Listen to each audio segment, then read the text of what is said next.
Hello viewers, welcome back to Daily Retro. Today we've got an episode of retro gaming news and additions, and we're going to jump straight into it with some news that I've been really intrigued by. I originally found this on Retro RGB. I'll leave a link to them down in the description. But essentially there is a Kickstarter that is looking more than likely going to go through at the moment, which is a cartridge reader. It's by a company called Save the Hero. But it's a cartridge reader that is unique to anything else on the market, where it reads Mega Drive, SNES, Game Boy and N64 carts all in one device. Costs about 10,000 yen, which in English terms is about £65. That's excluding delivery, but it's never going to be more than sort of $20 on top, £20 even. And that was a really exciting sort of prospect to be able to do that. So I'll leave a link for that Kickstarter down below. I believe they are starting to ship as of spring. That was for the initial wave of backers, so you'll more than likely be able to get one sort of towards the end of this year. So I'll definitely be getting one at that sort of price. But yeah, that was the first bit of news I was really interested in. Second bit of news is something that's a bit more prevalent to most of you gamers. So Nintendo have just announced as of Wednesday, which is a few days ago now, but that they are closing down the 3DS and Nintendo Wii U eShops. So this is a bit of disappointing news, but Nintendo are always kind of like this. They don't really care about the consumers. It's a bit of a shame because there are some really unique titles on these platforms that are download only. I couldn't name them off the top of my head, but I know for a fact there are some when I did some research on some really good sort of Wii U indie titles.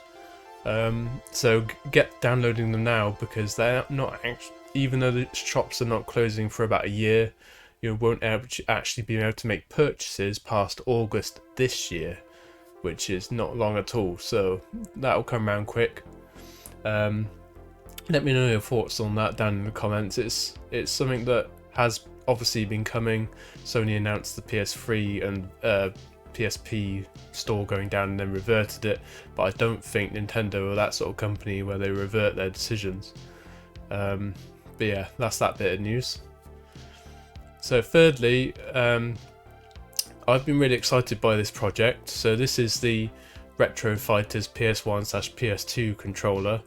If you don't know Retro Fighters, they make really nice wireless controllers. I've actually got one for my N64, which is hidden away somewhere, but they rate really high quality wireless controllers, and there hasn't really been a modern retake of the PS2 or PS1 controllers, and I know they'll do a really good job.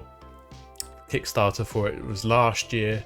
It got fully backed. I think it was even doubled, and they're actually starting to ship in summer this year, so I would expect the normal consumers who haven't sort of risked money earlier on for that Kickstarter to start getting controllers into the UK for the PS2 and PS1 sort of autumn time, which will be a really exciting prospect, because whenever I go to most retro shops, it seems to be they're quite expensive to buy older wireless PS2 and PS1 controllers. Most notably the Logitech controllers. They're sort of the only good brand, I would say, of wireless controllers for the PlayStation 2, and you can see a good condition one of those go for about 70 quid each on eBay.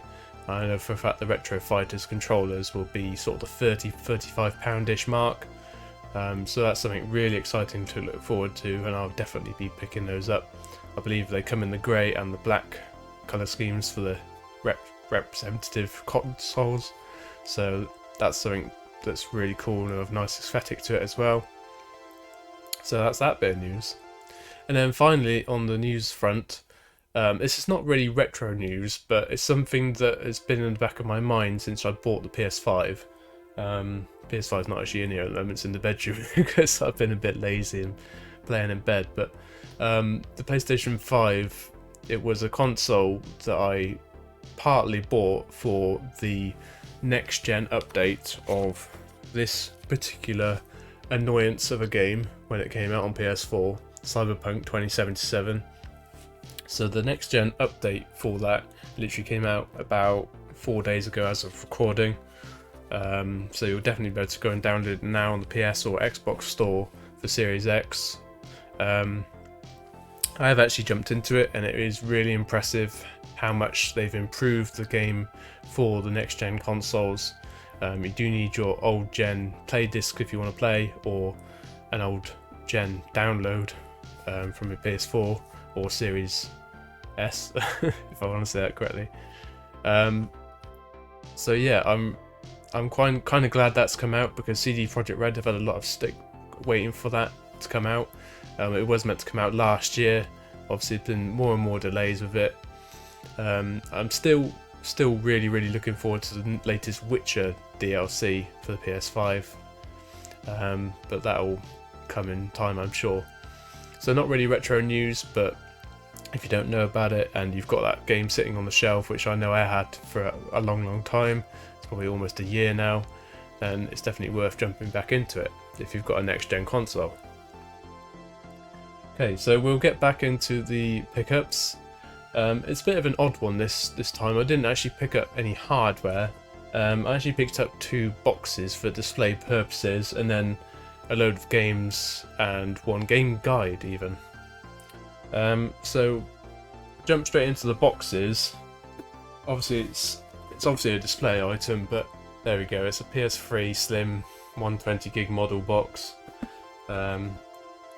It's pretty nice condition. It was about £15, I think, which was a bit more than I wanted to pay, but at the end of the day there wasn't actually that many to choose from. So that was an eBay pickup. Surprisingly, you only really see the old model PS3 boxes around. Obviously they are more desirable because they've got the backwards compatibility, but yeah, that's that. And I was actually more impressed with this next box price wise. So this is a PS4 Slim box. Obviously I have a PS4 Slim. I bought it in about 2017, but I threw away the box just because I didn't have the space at the time. I was in a little flat. But I managed to get on eBay for £4.50, which I was really chuffed with. Obviously there's postage on top, but it's only a few quid. And that would be a nice display piece. So I've now got boxes from the PS2 to the PS5.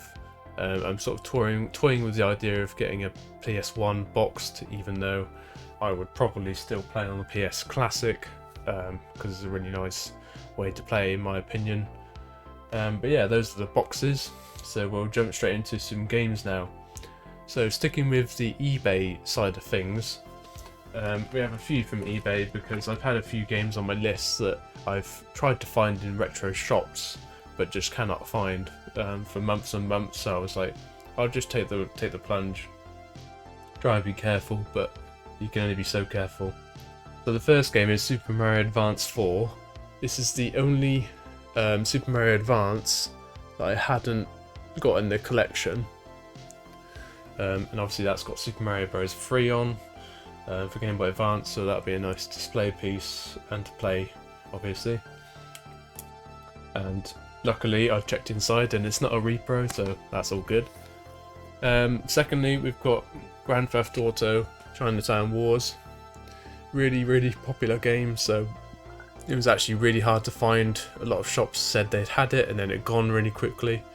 Obviously I think it's the only GTA on DS, but I remember playing this and it was a really good game. Even though it's a top-down GTA, it's sort of modernised, and I think it was about £20 worth, which isn't bad. So I'm really looking forward to jumping back into that. And then we've got some disc-based games. So this is a game that I have a lot of nostalgia for playing with my brother, and that is Rayman Raving Rabbids. So Raving Rabbids is just sort of a party game, a bit like Mario Party. And you obviously use the Wiimotes to sort of interact with Rayman and the Rabbids. Really fun game, really cheap game. It was only actually £2.50, I think. And the disc is in excellent condition, all complete, so that's great. And then a couple more cheap pickups, but this time for the PlayStation 2. So this actually finished, all these games today actually finish off my PS2 and Wii sort of nostalgia lists of games I played, but sort of sold off ages ago. I never really cared to get them back at the time, but now I do. So this is Wallace and Gromit: Curse of the Were-Rabbit, obviously of the film. Not the best game ever, but it's made by Konami, so it's not bad. And it was just a really fun way to play after watching the film. Must have been a long time since I played this, but I'm sure it'd be really funny to jump back in because Wallace and Gromit always makes me laugh. And that was about £3, I think, which I might have paid a little bit over the odds for, but it was literally the only good condition copy I could find. And finally is literally a £1 game, but one I really enjoy, and that is NHL Hits Pro. So NHL Hits Pro is more sort of an arcade style ice hockey game. I really enjoy that style of ice hockey game. I don't really like the official NHL series games other than the Mega Drive ones. But this was only £1, and if you know anything about the Hits series, they are really fun to play. And yeah, can't wait to jump into that. So those are all the eBay pickups. We're now going to jump into some games that I got from Vintage Gamer, which if you've watched the channel before, you'll probably be familiar with. So I'll just fly through these because they're mostly PS2, and then we've got one PS3 game. We've got Star Wars Battlefront 2. Don't actually have Battlefront 1 from this shop, but I actually did pick it up at a nearby shop later that day, which was kind of ironic because I've been searching for both in good condition for a while. So there's that, and Need for Speed Most Wanted, which I do play on the game, have started playing on the GameCube a little while ago, but don't have a physical copy, so I thought I'd pick that up because I definitely have nostalgia for it, playing it on the PS2. And then Nick at Vintage Gamer gave me a very good deal on Simpsons Hit and Run, something I completed again on the GameCube last year, I think, maybe even the year before that, but really fun GTA style Simpsons game. A real classic on the PlayStation 2, hence the Platinum Edition, and Nick was able to sell it me for 12 quid, which is unbelievable if you know how much this goes for in CEX. I think it's something like 2022 at the moment, and obviously this is in much better condition than you would find in most CEXs. And then lastly from Vintage Gamer, we just got a cheap game. It's actually cheaper than all the PS2 titles, even though it's newer. So we've got Race Driver Grid. This is a really fun arcade racing game that on the PS3. It did actually like reinvigorate my love for arcade racing, this game. It's sort of semi-serious, but it has sort of a replay mode where if you crash you can sort of revert time. You can do that at like 3 different points through a race, so it's kind of a forgiving arcade racing title, which is always refreshing. And then for the first time I went to one last shop, which was actually near Vintage Gamer in Birmingham. So it was in Brearley Hill. It was called Old School Gaming. Really nice guy in there. He owned sort of a very well stacked, laid out shop, but it was quite small, smaller than Vintage Gamer. But anyway, managed to pick up Star Wars Battlefront. So obviously I have nostalgia for. And then quite a modern game, but I only have a digital copy of this, which is Days Gone on PS4. One of the best zombie games I've ever played. So I had to get it physical, just because when the PS4 does sort of stop providing downloads and updates and things in the very long future, I suppose, but when that happens I'll still have a physical copy to play. And that was about £12, and Battlefront was something like £2 or £3. And then finally, something I've not actually seen in a lot of retro gaming shops before is official game guides by Prima. They obviously do the massive, really official guides for games, and I thought I'd pick this up because it was cheap and it was really good condition, and one of my favourite RPGs ever made. Obviously, if you've seen my games room tour, you'll know that as well. And that is Dragon Age Inquisition. So it's really thick, as you can see, really detailed. if I just flick to a random page, you can see how much is in there.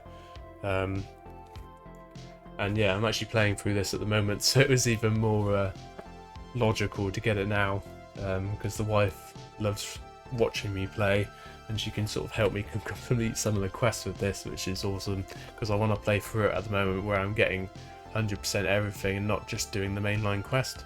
Obviously I completed it before, but I didn't really do much of the side quests, so I'm sort of really diving into it deeply now, and I'm really enjoying that. So yeah, I think that was only £7.50, which is a really good price.